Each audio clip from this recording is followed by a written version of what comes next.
all His creatures. God is sovereign. And na pinaka importanting lesson po na naiintindihan ko doon is napaka-importante na maintindihan po natin, ma-comprehend po natin that God is sovereign. Kasi it results na magkakaroon po, hindi na tayo mag-worry. Tama po ba? But that we know God is sovereign, we will not worry anymore. And we will trust Him more because we know that God is sovereign.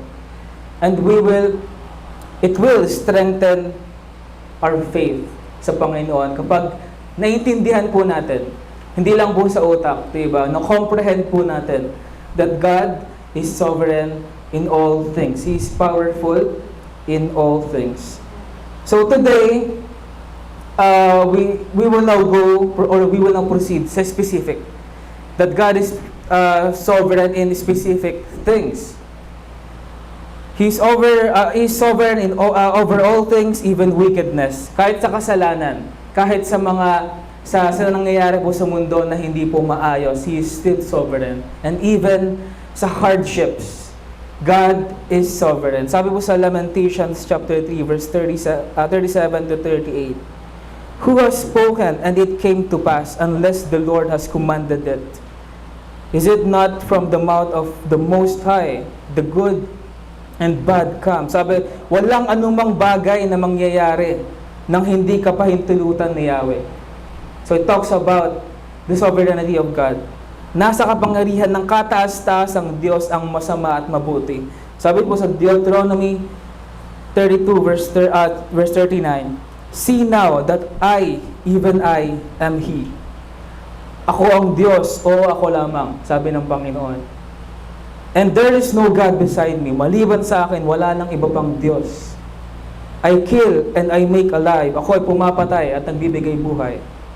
"I wound and I heal." Ako ay sumusugat at nagpapagaling din naman. "And there is none that can deliver out my hand."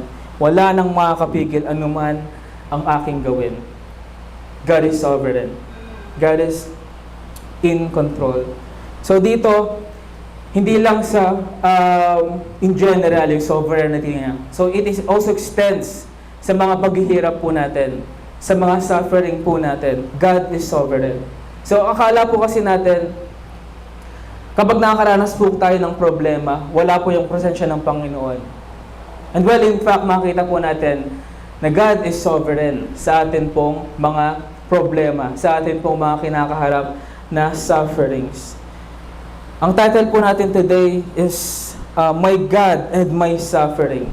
So ito yung part 2 ng topic po natin about sovereign, God's sovereignty over sufferings. Let's begin in prayer po. Panginoon, maraming salamat po, Lord God, sa pagdadala mo, Panginoon, sa amin sa lugar po na ito, Lord God. We know, Lord, na Ikaw lamang din po ang nagbibigay po sa amin ng desire, Panginoon, na pumunta po dito. Lord God, hindi po aksidente, Panginoon, na nandito po kami sa lugar po na ito, nakikinig ng inyong salita, Lord God. Lord, you want us to know something. You want us, Panginoon, na meron kayo baguhin, Panginoon, sa buhay po namin, Lord God. Lord, patuloy, Panginoon, as we study your word about sovereignty over our sufferings, Panginoon. Bigyan mo lamang po kami, Panginoon, ng focus, Panginoon, to understand the things, Panginoon, na mape-present po ngayon, Lord God. And Lord, sa kabila, Panginoon, ng nangyayari, Panginoon, sa lugar po na ito, Lord God, bagamat mainit, Panginoon, we will endure to hear your word, Panginoon, Lord God. And nawa, samahan mo po kami ng banal na Espiritu, Panginoon, itago mo lamang po ako sa inyong likuran, Lord God. Ikaw ang makita at maitaas sa hapon po na ito. Ito lang po kami sa madalangin sa tanging pangalan ni Jesus. Amen. So, nung college po ako, ito po yung time na bago pa lamang po ako sa City Church. So, meron po akong isang kaibigan or kaklase. He's a skeptic. Ibig sabihin, marami siyang questions about God. Marami siyang doubts sa Panginoon. So, one day, tinanong niya ako, "Jaren, di ba Christian ka?" So, tinanong niya ako, Jaren, di ba Christian ka? Kasi alam niya na umattend ako sa church.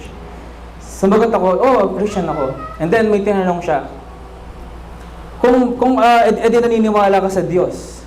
Naniniwala ako sa Diyos. Tapos sabi niya, kung may totoong Diyos, bakit may mahirap? Bakit may mayaman? Kung totoong may Diyos, bakit may problema? Kung totoong may Diyos, bakit hinahayaan niya tayong maghirap sa pamamagitan ng problema? And that time, hindi ko po nasagot yung tanong niya na yon. I know in myself, kumbaga, nagbigay ako ng some, sagot doon sa question niya, but ano, na hindi ko nasagot yung question na yon. But ngayong hapon po na ito, titignan po natin yung 5 truths about of sufferers. Again, 5 truths about sufferers. So ito po yung outline ni Pastor Jason. Number 1 is suffering is for everyone. Number 2, suffering reveals our brokenness. Number 3, suffering displays our hope. Number 4, suffering is for our own good. And number 5, suffering is for God's glory. So marami pong tao ang hindi naniniwala sa Diyos dahil sa nakita po nilang problema sa mundo. Iyon po yung isa sa pinaka-reason kung bakit napakaraming unbeliever. Kasi hindi po sila naniniwala sa Diyos kasi nakita nila na may problema. Kasi yung problema hindi natatapos. That is the reason why sa panahon po ngayon, napakarami pa pong hindi naniniwala sa Panginoon. So let's proceed on our first outline. Number 1 is suffering is for everyone. Para sa lahat. It is universal. Lahat ng tao nagsasuffer. Lahat ng tao mayroong problema. So do you believe na sino ba dito naniniwala na ang pagiging Kristiyano po is a blessing? Amen. Parang kukunti po yata. Sino po naniniwala na ang pagiging Kristiyano is a great blessing? Praise God. So of course, di ba, napakalaking blessing na maging isang Kristiyano ka. Kasi meron kang peace. Di ba, alam mo na meron kang hope, meron kang salvation. At masaya maging Kristiyano. Amen po ba? Pero sa Bible, sinasabi po dito na hindi ginagarantiya ng Biblia na hindi na tayo magkakaroon ng problema. So, masaya pa maging Christian pag narinig niyo po yon? So, parang hindi pala. So, I mean, yung point is, no, lahat po tayo, non-Christian, Christians, nakakaranas po tayo ng sufferings. Lahat po tayo ay nakakaranas ng problema. So, balikan po natin yung story ng dalawang pinakaunang tao dito po sa mundo, si Adan at Eva. Sa Genesis chapter 3, verse 16 to 19. So, ito po yung time na di ba nag-command po si God na pwede mong kainin lahat ng prutas maliban sa isang ito. Pero ang ginawa ni Eve, tinempt siya ni Satan, ng serpent. Ang ginawa niya, disobey niya ang command ng Panginoon. And dito, sinabi ng Panginoon, dahil sa disobedience na ginawa nila, ito yung consequence. Verse 16, to the woman, he said, kay Eve, I will surely multiply your pain in childbearing. In pain, you shall bring forth children. So dahil you disobeyed me, I will bring you pain. Sa mga babae, maghihirap kayo kapag sa panganganak. Your desire shall be contrary to your husband, but he shall rule over you. So sa verse 17, and to Adam, so kay Adam naman, because you have listened to the voice of your wife and have eaten of the tree of which I commanded you, you shall not eat of it. Cursed is the ground because of you. In pain you shall eat of it all the days of your life. Thorns and thistles it shall bring forth for you, and you shall eat the plants of the field. By the sweat of your face you shall eat bread till you return to the ground, for out of it you were taken. For you are dust, and to dust you shall return. So, ano yung consequence kay Adam?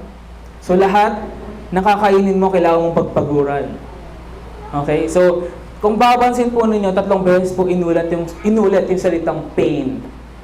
Pain. So, it is evident that we will all suffer we will all experience problem. So, sa pinaka-last phrase sinabi mo doon, for you are dust, and to dust you shall return. Tumutukoy po ito sa kamatayan. So, dahil sa kasalanan, sa disobedience na ginawa ninyo, ang kaborusahan ay kamatayan. You will die. So, it is evident na even beginning in the Old Testament, liwanag na lahat po tayong tao ay makakaranas ng problema. Pero hindi na dapat po tayo ma-surprise. Di ba? Yung iba po kasi sa atin, di ba? Akala ko ba, pag Kristiyano ka na, wala ka ng problema. Di ba? Akala ko ba, pag Kristiyano ka na, okay na lahat. No. That is not biblical. Di ba? But, sabi nga, di ba, sa Biblia, do not be surprised kapag nakakaranas ka ng problema. Dahil hindi po mawawala yan sa buong buhay po natin. In fact, kapag po tayo ay naging Kristiyano, dito na mas titindi yung problema. Naniniwala po ba kayo doon? And it is actually a promise. Yung iba, nakakaranas po sila ng rejection sa pamilya nila dahil sa faith. Na huwag ka nang umattend dyan. Pinapersecute sila. Yung iba, pati yung kaibigan po nila, nakakaranas po sila ng persecutions dahil po sa pagiging Kristiyano nila. And yung iba, nawawala yung trabaho, kung ano-anong problema yung dumarating sa buhay nila simula nung naging Kristiyano po sila. So we like it or not, we will suffer. Again, we like it or not, we will suffer. Suffering is for everyone. Sabi po dito, suffering can come by the way of the death of a loved one, loss of job, accusations, misunderstanding, persecution, and the list goes on and on. So, makakaranas po tayo ng sufferings. So, nabanggit niyo na ba yung salitang, halimbawa, pag meron po kayong problema, tapos nabanggit niyo na po ba to? Ano ba yan? Kailan po matatapos yung problema na to? Kasi sino na po sa inyo yung narinig or nabanggit niyo na yung mga ganong phrase? Di ba usually, nababanggit po natin yon. And to answer that, alam niyo na yung sagot, di ba? Hindi matatapos yan. Hindi matatapos yung problema na yan. And we think na siguro kapag sobrang yaman ko na, hindi na ako magkakaproblema. Totoo ba yun? Hindi. Hindi. Dahil, again, anong reason kung bakit na lagi tayo or sa buong buhay natin is makakaranas tayo ng problema? So, saan ba tayo nakatira? Sa world. And alam naman natin na ang daigdig is sinful. It is, it is full of sinful humans. And actually, yung suffering is a consequence sa fall of humanity, sa disobedience, sa sins. Ang resulta ang resulta po ng kasalanan is sufferings. Kaya habang nandito po tayo sa mundo na to, di po matatapos yung pagkakaroon po natin ng suffering. Suffering is the product of the fall of humanity. So kaya po meron nagkakasakit, kaya meron namamatay, kaya merong nakakaranas sa inyo ng problema. Bakit? Because of sin. Because that is the consequence of sin. Last Wednesday, nagkaroon po kami ng discipleship dito ng mga leaders po ng kabataan. And napag-usapan po nila kung paano po differently mag-respond yung kabataan sa suffering. So sa panahon po ngayon, napaka-emotional na po ng mga kabataan. Siguro dahil nadadala po sila ng social media. So kapag konting problema, baon na agad sa emosyon. Yung iba, narinig ko pa, merong mga nagmumukmok or sinasaktan yung sarili. In fact, although nangyayari na ito before, but it is very concerning. Diba na yung mga kabataan po ngayon, they differently act in their sufferings. So, isa po kasi sa nagpapadala po nagpapabigat po sa suffering natin is emosyon. So kapag tayo po emosyonal, no, mahirap po kaalabanan yung suffering. Sabi po sa John 16:33, I have said these things to you, that in me you may have peace. In the world you will have tribulations, but take heart, I have overcome the world.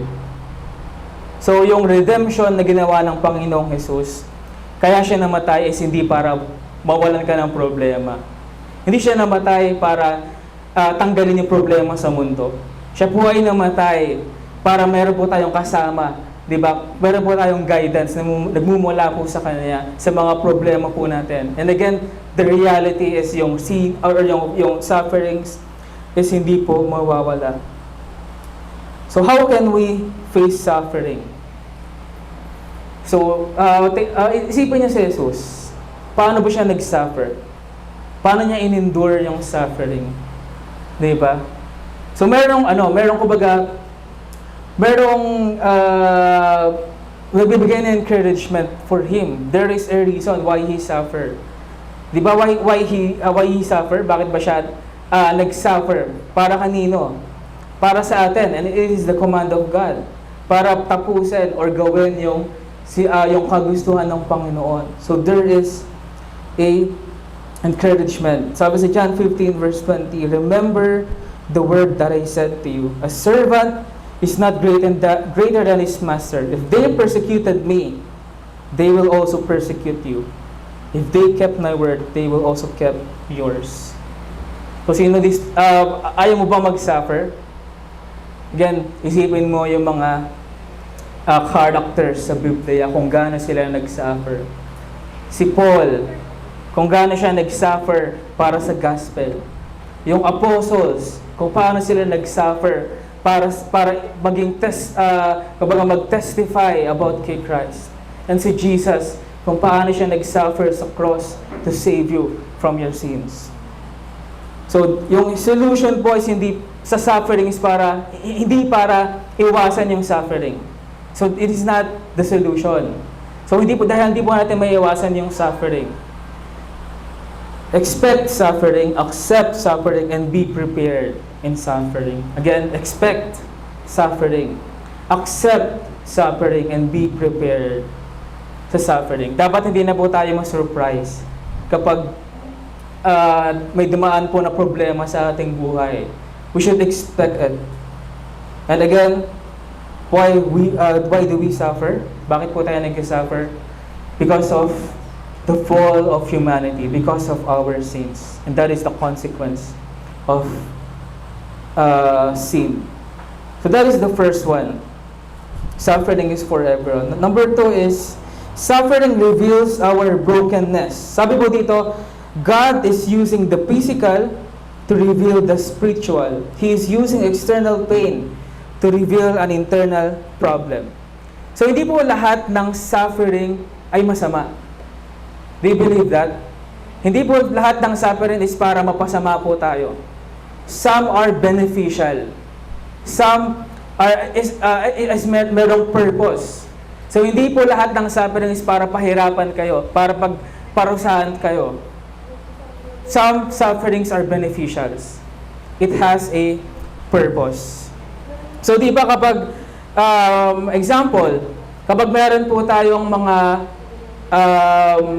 disease, pag meron po tayong mga sakit, so di ba minsan, paano po natin malaman na meron tayong internal, so sa loob ng katawan po natin, na meron po tayong sakit. So di ba kapag merong external na symptoms, na nakikita po natin sa panlabas, example, yung kidney or chronic kidney disease. So ano ba yung some symptoms ng chronic kidney disease? It may be sa pag-ihi, no vomiting, or many more. So yung internal, it reveals yung, nare-reveal ng external na symptoms kung meron ba tayong external disease or internal disease. So dahil sa mga symptoms po na yon, nagiging aware po tayo na baka may sakit na ako. Diba? So siguro, some of you, naranasan na po ninyo yon. Kapag merong kakaibang nangyayari po sa katawan ninyo, you will wonder, baka mamaya may sakit na ako. So ginagamit po ng Panginoon yung external suffering to reveal the problem of the heart. Again, ginagamit po ng Panginoon yung external, yung suffering, para i-reveal po yung problema ng puso po natin. Dahil kapag okay po tayo, halimbawa, wala kayong nararanasan na suffering, hindi mo malalaman kung okay ka ba. Hindi mo malalaman kung baka mamaya bitter ka na, baka mamaya puro disobedience ka na, baka mamaya puro kasalanan na yung ginagawa mo. But kapag nagkaroon ka ng suffering, marireveal dito yung condition ng heart mo. Marireveal dito na, ay, ganito na pala kagrabe, ganito na pala kasalimuot yung nararanasan ko, yung nasa loob ko. So, merong purpose. Doon na lumalabas minsan yung pagka-bitterness mo, yung impatient mo sa suffering.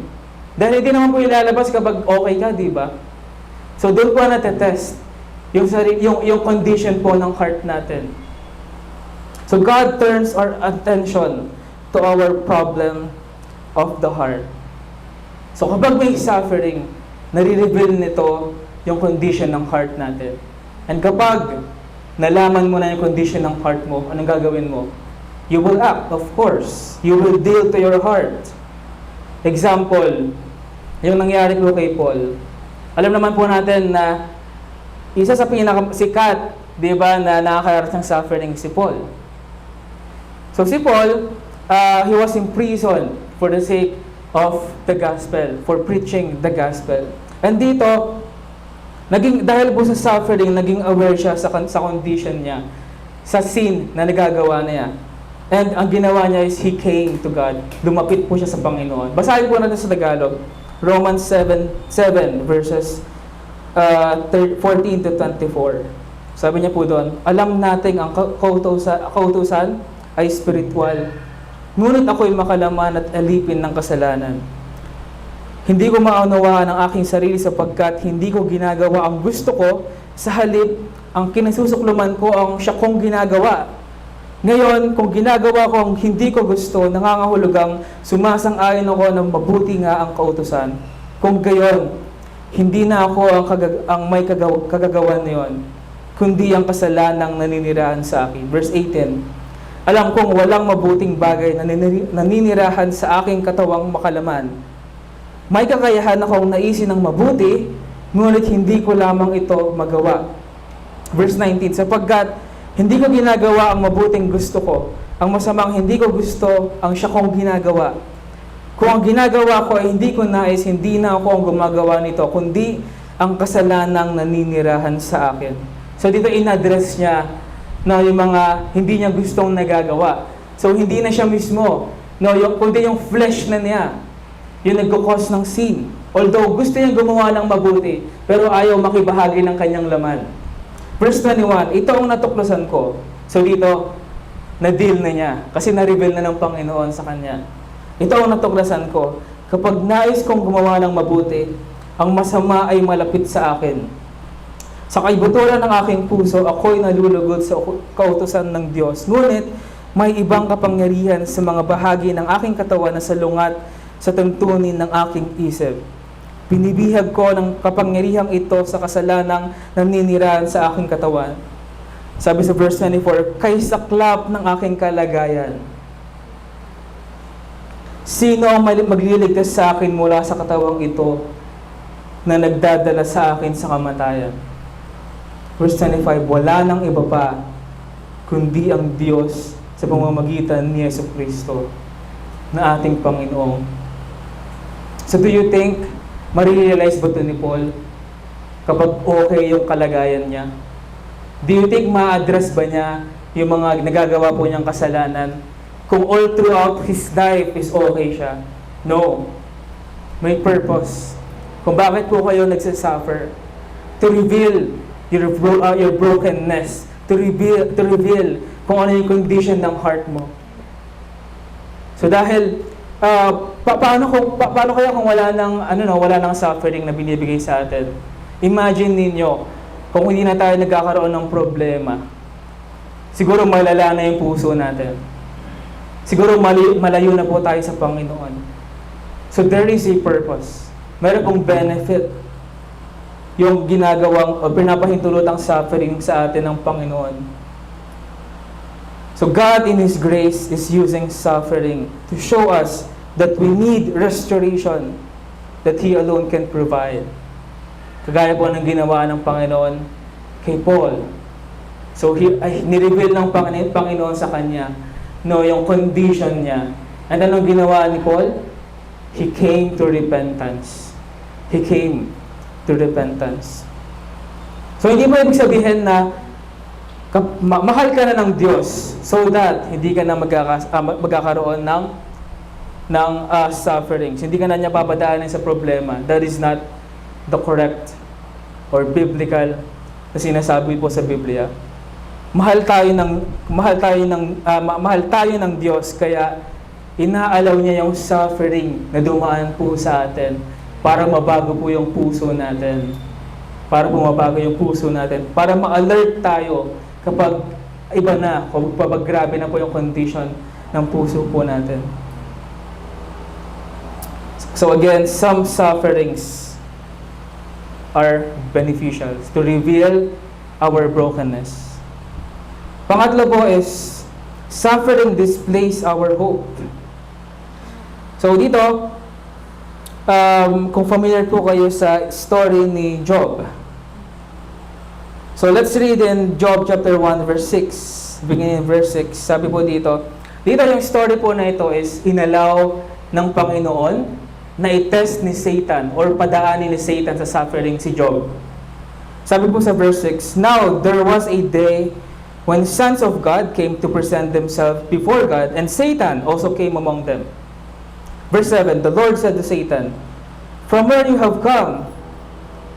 Satan answered the Lord and said, 'From going to and fro and on the earth, and from walking up and down on it.'" So sabi ni Lord, "Saan ka galing, Satan?" Sabi ni Satan, "Nagbabalik-balik ako sa lahat ng sulok ng daigdig. You have heard the endurance of Job, and have seen the outcome of the Lord's dealings. And the Lord is full of compassion and is merciful." So dito, yung endurance, laki ng word na endurance. He endured the suffering sa kabila po ng naranasan niya. Ephesians 1:11, "According to His purpose, who works all things after the counsel of His will." So ibig sabihin, yung naranasan po natin na problema, na suffering, no, God is also faithful enough na i-provide po yung kakailanganin po natin throughout our suffering. Amen po ba doon? Na hindi po magkukulang sa comfort, sa guidance, sa wisdom ang Panginoon kapag po tayo dumadaan sa sufferings. So, endurance. So, parang, kung iisipin, parang napakadaling gawin, mag-endure. Pero what if grabe na yung suffering? Matindi na yung suffering na nararanasan natin. Are we able to endure? Example, nung pandemic, marami pong nawalan ng mahal sa buhay, marami pong namatay. So imagine kung gaanong suffering po yung naranasan po nila. Would you still trust in His sovereignty? So meron pong isang founder, kung kilala niya po si Ted Turner. He is a founder of CNN. Alam niyo po yung CNN? CNN News. So ito po yung pinakaunang 24-hour na cable news network. So dito nagkaroon po ng interview about sa kanyang buhay. So si Ted Turner po is napakataas, $1 billion po na yung worth po niya, yung net worth po niya. And to this day, 84 years old na po siya. And ganito po yung nangyari sa interview. So kinuwento po niya na nung siya po ay teenager, at the age of 17, he was Christian. Siya po ay Kristiyano. Lumaki po siya sa tinatawag na Bible Belt, doon po sa US, kung saan yung mga karatig na state po doon is doon po nagmula yung Protestantism. So, talagang na-introduce po sa kanya yung Christianity. And in fact, born again po itong si Ted Turner when he was teenager. Ngunit, meron po siyang isang nakababatang kapatid na babae. And nung 12 years old, nagkaroon po siya ng pinaka-rare disease na lupus. So after 5 years, yung kapatid po niya na babae is namatay. And sinabi po dito ni Ted Turner sa interview, for 5 years, I prayed 30 minutes every day for God to save her. And He didn't. Araw-araw ko nanalangin for 5 years ng 30 minutes na Lord, pagalingin mo yung kapatid ko. Hindi niya ginawa. A kind and loving God wouldn't let my sister suffer so much. Ang Diyos, alam ko hindi niya hayaang mangyari to, na mag-suffer yung kapatid ko. I said, I don't want to have anything to do with you. It just seemed so unfair because she hadn't done anything wrong. Wala namang ginawang masama tong kapatid ko, bakit nagsasuffer?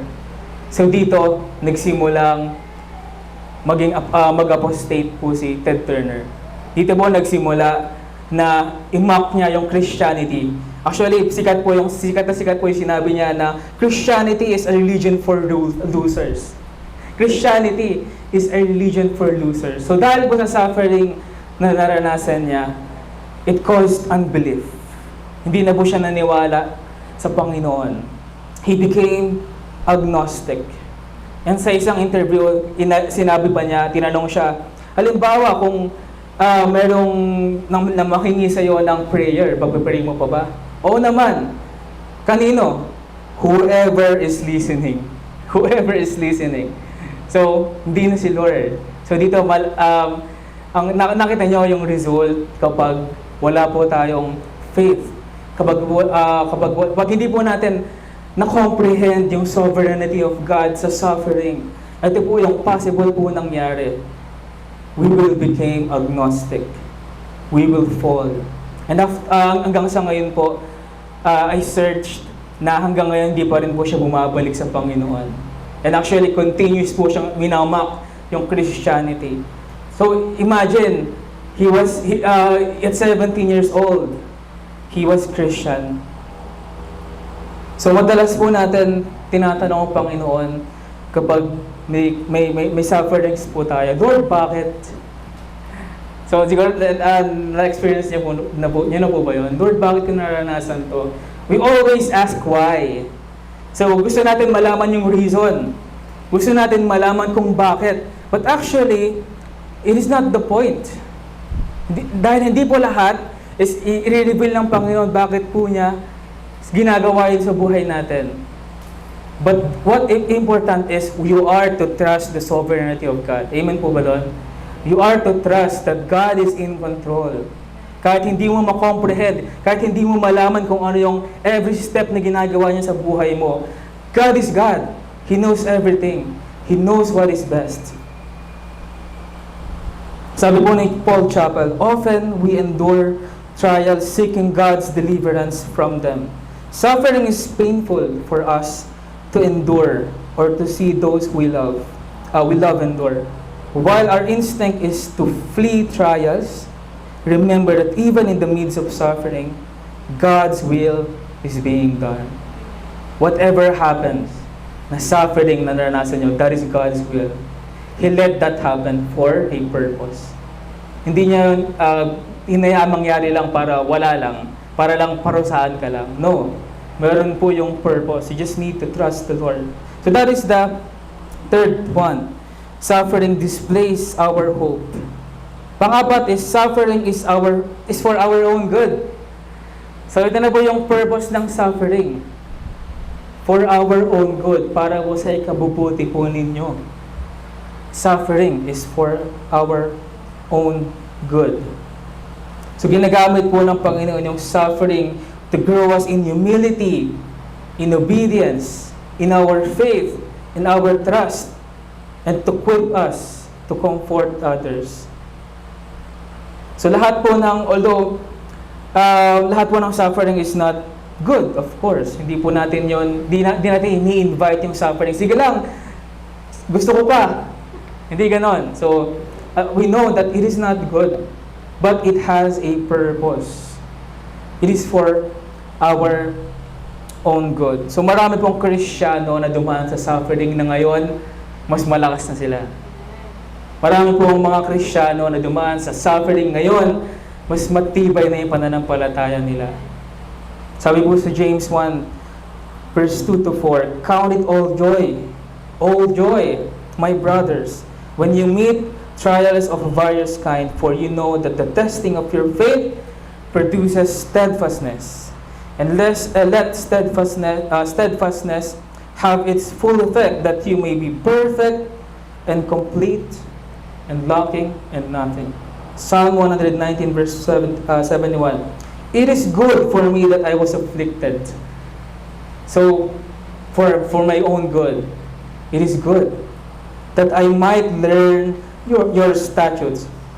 Romans 5 verses 1 to 5. "Therefore, since we have been justified by faith, we have peace with God through our Lord Jesus Christ.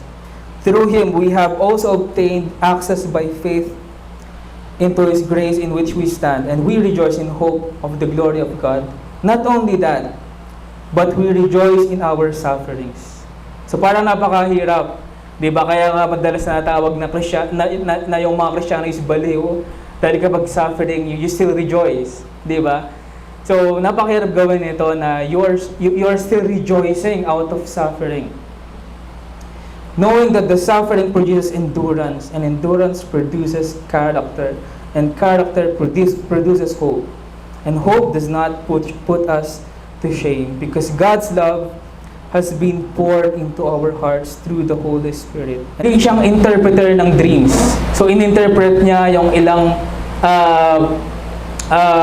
kumbaga yung ibang panaginip nung kasamahan niya sa kulungan. And ininterpret din niya yung panaginip ng Pharaoh. And dahil doon, ano nangyari kay Joseph? Siya ay naging second commander doon sa Egypt. And anong nangyari? So dito, makita natin yung purpose ng Panginoon. So siguro kung isipin natin, kung siguro kung tayo si Joseph, di ba? Napaka-salimuot na nangyari sa kanya. Sarili niyang kapatid. Ganun yung ginawa sa kanya. Pero dito makikita niya in time yung purpose kung bakit po nangyari yun. So again, siya ay naging second commander dahil po sa kanyang idea kung paano makasurvive sa famine for 7 years. And indeed, ganun po yung nangyari. Marami pong nabuhay dahil kay Joseph. Marami pong hindi po nagutom dahil kay Joseph. And one day, at lahat po ng karatig ng nations, pumupunta po sa Egypt, lahat po sila namimili po doon ng grains, ng pagkain. And isa po doon yung 10 kapatid ni Joseph. So noong una, hindi ni-reveal ni Joseph kung sino ba talaga siya. So hindi niya pinakilala na kapatid niyo ako. Pero hindi siya gumante. Good thing na ginawa ni Joseph, hindi siya gumante. Pero ang nangyari sa verse, sabi sa Genesis 50 verse 20, "As for you, you meant evil against me, but God meant it for good." God meant it for good, to bring it about that many people would be kept alive as they are today. So dahil sa ginawang kasalanan ng mga kapatid niya kay Joseph, ito yung naging suffering ni Joseph, and dahil sa suffering ni Joseph na nangyari sa kanya, God made a purpose. So God has a purpose sa suffering po na yun. Ano nangyari? Hindi po nagutom yung mga karatig na nations during famine. And marami pong naligtas, marami pong nabuhay dahil po dito kay Joseph. So don't ever think na ang Panginoon is absent kapag tayo po ay nakakaranas ng suffering. We always think of that. Na Lord, nasan ka na? Ba't hindi kita maramdaman? Naghihirap ako. In fact, Suffering is an evidence of God's presence. Again, suffering is an evidence of God's presence. Kapag may suffering ka, ibig sabihin, mayroong gustong gawin ng Panginoon sa buhay mo. Kapag nakakaranas ka ng problema, God is doing something in your life. Hindi lang basta-basta bibigyan ka ng suffering. And kapag ganon, yung mahalaga na maintindihan po natin yon, di ba? Siguro, maybe God wants to teach us something. Meron siyang gustong ituro sa atin. Meron siyang gustong ipaalala sa atin. Meron siyang gusto na malaman natin. Meron siyang gustong baguhin sa atin. And those are some purposes of the sufferings. So that He may sanctify us, correct us, to teach us. And that is, again, it is for our own good. And the last thing na makita mo natin dito is about the sovereignty of God in our suffering. Number 5 is suffering is for God's glory. It is for God's glory. Remember po yung story nung namatay po si Lazarus. Nagbigay po nagpadala ng message si Mary and Martha kay Jesus na umalis po sila sa lugar po na yon. Nagpadala po sila ng message kay Jesus. Jesus, okay? And alam naman natin na mamamatay siya, pero bubuhayin ng Panginoon after 4 days. Pero ano sinabi ng Panginoon? This illness does not lead to death. Yung sakit na ito is hindi siya mamamatay. Although, at some point, namatay siya. But, it for the purpose to glorify God. It is for the glory of God, so that the Son of God may be glorified through it. And sabi sa John 11:39-42, Jesus said, "Take away the stone." Martha, the sister of the dead man, said to Him, "Lord, by this time, there will be an odor." So dito nakalibing na si Lazarus. Patay na si Lazarus for 4 days. And sabi ni Mary, pinapabukas ni Jesus Christ yung tomb. And sabi ni Martha, "Lord, mabaho na yung bangkay. For he has been dead for 4 days." Sabi sa verse 40, Jesus said to her, "Did I not tell you?" Di ko ba sinabi sa'yo that if you believed, you would see the glory of God? Dahil after that, bubuhayin po niya si Lazarus. So they took away the stone, and Jesus lifted up His eyes and said, "Father, I thank you that you have heard me. I knew that you always hear me, but I said this on account of the people standing around, para sa ikababuti, para sa tao na nakakita or makakasaksi na mangyayaring ito, that they may believe that you sent me, that they may believe that I am God, that they may believe that I am Messiah, that they may glorify me, that they may glorify the Lord Jesus Christ. So isa po ito sa another purpose ng Panginoon. Why? Kung bakit niya tayo pinapadaan sa suffering, so that you may glorify God. Para papurihan mo po siya. Para itaas mo siya. Para bigyan mo siya ng pasasalamat. And what happened to Lazarus? Kung ano yung nangyari kay Lazarus was for the glory of God. 1 Peter chapter 1 verse 6-7, "In this all you greatly rejoice, though now for a little while you may have had to suffer grief in all kinds of trials. These have come so that the proven genuineness of your faith, of greater worth than gold, which perishes even through refined by fire, may result in praise, glory, and honor when Jesus Christ is revealed." You have a problem, so that you may glorify Him. So dahil sa suffering, dito mo makakita kung paano gumalaw ang Panginoon. Dito mo makakita kung paano kumilos sa buhay mo ang Panginoon. And kapag nakita mo, naranasan mo yung pagkilos niya sa buhay mo, ano magiging result nito? You will praise God. Lord, ganito ko pala. Lord, ganito ko pala kumilos sa buhay ko, na hindi mo pala ako pababayaan, nagagabayan mo pala ako kahit na naghihirap ako. Lord, kung hindi ko naranasan tong problema na ito, maybe hindi kita makikilala. Maybe hindi ko malalaman kung gaano ka-sovereign sa buhay ko. So doon, in that way, di ba, mas mapapalapit tayo sa Panginoon. Amen po ba? Sa suffering po natin, dapat hindi maging, yung response po natin is negative. Dapat we see it as a positive. Na kapag may suffering, I know that God is doing something in my life. I just want to share, before po nung nagkaroon po kami ng parang sharing, no, yung mga leaders po ng Balanga. And lahat po sila, they're sharing for kung paano sila nagsasuffer. Ito po, si Ate Rhea may problema, si Ate Hailey, si Ate Thea, si Pastor, si Sister Jean. Tapos napaisip ko, ba't ako wala akong problema? Ibig sabihin ba nun, Lord, wala ka na ba ginagawa sa buhay ko? Kapag, Lord, para kasi indication yun di ba? Na kapag meron kang problema, God is transforming you. So nung nagsimula yung araw na yun, I'm praying, Lord, test me. Lord, give me suffering so I will know you more. So hindi na ako natakot to receive suffering. Hindi ko na nare-reject yung suffering. But in fact, kumbaga, yung view ko sa suffering is not iba.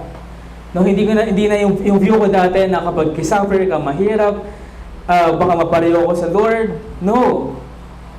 Kabaliktaran pala, na kapag may suffering, it is God's way to draw near to Him. Kapag meron po tayong suffering, it is God's purpose to glorify Him. So wag po tayong matakot when we have trials, when we have sufferings. No, dapat yung our response po natin should be biblical. Yung response po natin should be biblical. At alam naman po natin na everything, no, hindi po totoo na wala pong binibigay na problema sa iyo na hindi mo kakayanin. That is not true. Dahil mayroon mga problema na hindi mo talaga kakayanin. But what is true is that lahat ng problema na binibigay sa iyo ng Panginoon, hindi ka niya tatalikuran. Sasamahan ka niya. So again, di po totoo na lahat ng problema na binibigay, hindi siya nagbibigay ng problema na hindi mo kakayanin dahil hindi mo talaga kakayanin. But God is with you. God is with you throughout your suffering. Even the darkest period of your life. You just need to endure. Kailangan mo lang maging faithful sa Panginoon. Look at the big picture. God is sovereign. And God is doing something even though hindi ko makita. God is testing me to reveal my brokenness. I want to end kasi sinabi po ni Charles Spurgeon. Sabi niya po dito, there is no attribute more comforting to His children than that of God's sovereignty. Under the most adverse circumstances, in the most severe trials, they believe that sovereignty has ordained their afflictions, that sovereignty overrules them, and that sovereignty will sanctify them all. How would you respond? Tutularan niyo ba si Ted Turner? Ano ginawa ni Ted Turner? He didn't look on the sovereignty of God. Ang ginawa niya, kinain siya ng emosyon dahil sa nangyari doon sa kapatid niya. And nagresulta ng unbelief.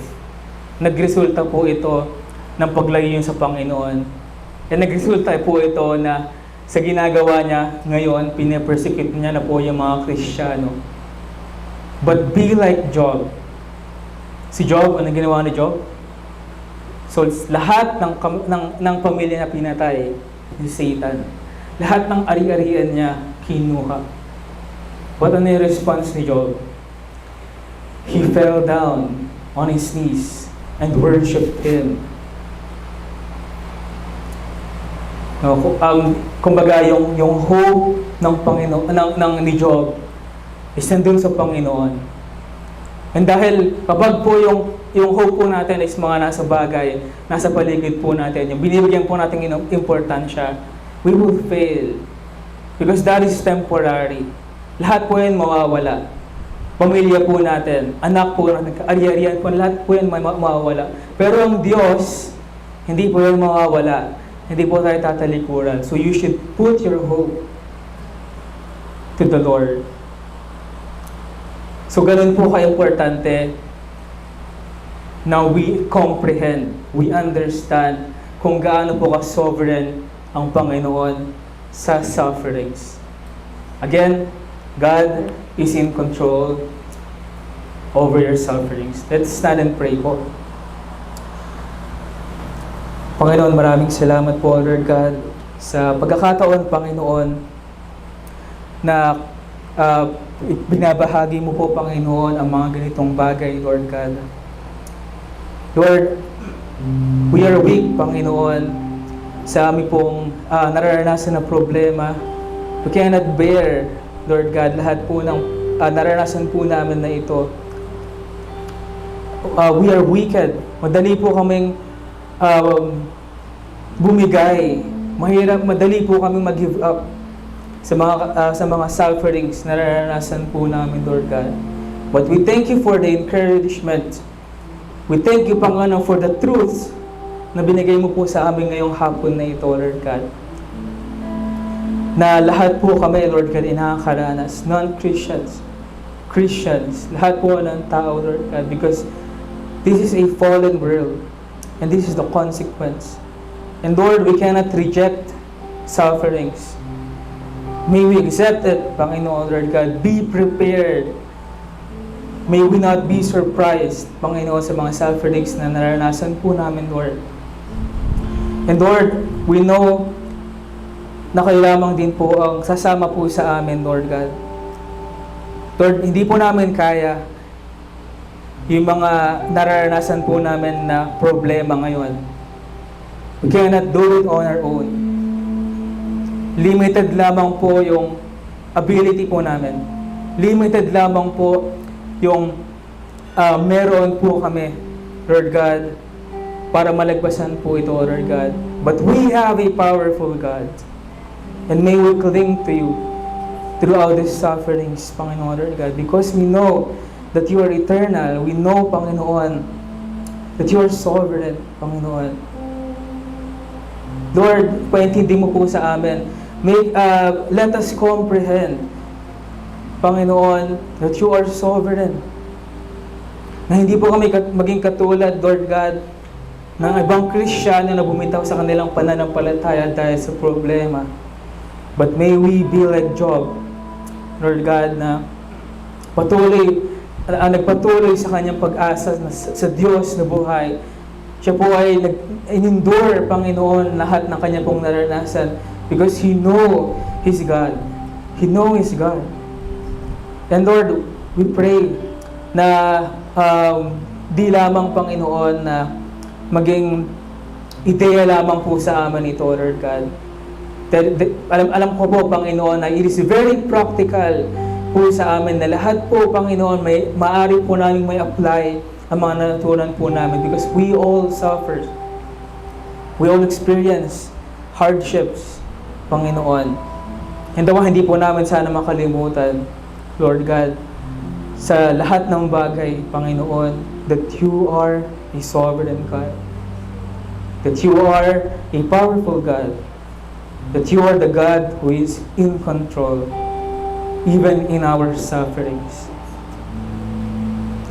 Lord, as we worship you this afternoon, nawa, Panginoon, patuloy, Panginoon, na baguhin mo po ang aming puso, Lord God. Baguhin mo, Panginoon, ang aming response in suffering. Huwag niyo pong hayaan, Panginoon, na mas lumayo pa po kami kapag meron po kaming suffering. But use this suffering to draw to you, Panginoon. Lord, we need you. Lord, we need you, Panginoon. Lord, patuloy ko po na pinapasalamatan, Lord God, sa hapon po na ito. Alam ko, Panginoon, na hindi po aksidente na napapakinggan po namin ito, Lord God. Hindi po aksidente that you're teaching us about the truths of sufferings, Lord God. Lord, may we glorify you in our sufferings. Lord, na makita po namin, Lord God, yung purpose mo in our sufferings. And even if not, may we still trust you that you are in control. Maraming salamat po sa hapon po na ito. Sa inyo lamang po namin itinatas ang aming papuri at pasalamat sa tanging pangalan ni Jesus. Amen.